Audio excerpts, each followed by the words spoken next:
В течение 3 дней в Алекминском районе работал руководитель департамента по водным отношениям Республики Гаврил Слободчиков.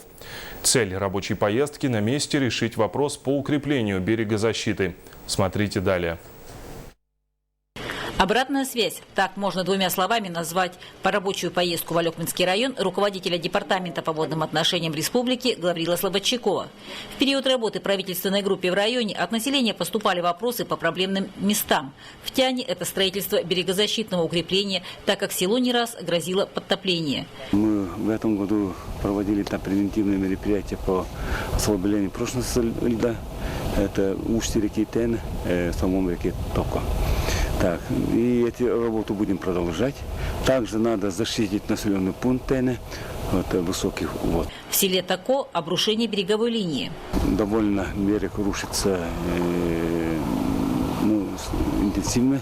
Идет обрушение берега, поэтому тут мы посоветовались сначала сделать мероприятие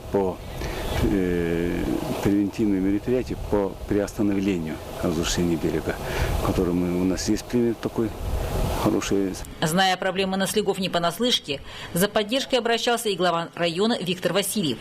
В течение 3 дней Гаврил Егорович отрабатывал непосредственно на местах. Он побывал в Токо и Тяне, осматривал берегозащитное сооружение в городе Алекминске. Ну, это чисто для перехода пассажиров. Это совершенно правильно, да, вот для... Кстати, даже якутская речная нету такого, я тоже был. Вот это вот здесь это полгода. Также был организован выезд в село Кячи и Абага, где наблюдаются обвалы полосы. По итогам предварительно решено в селе Токо начать превентивные мероприятия по укреплению береговой линии. В Кячи и Абаге необходимо провести предварительные изыскательные работы. В Тяне же назрела необходимость в строительстве. На днях будет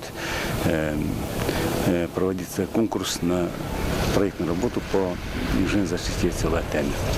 Елена Фаст, Максим Копылов, НВК Саха, Алекминск.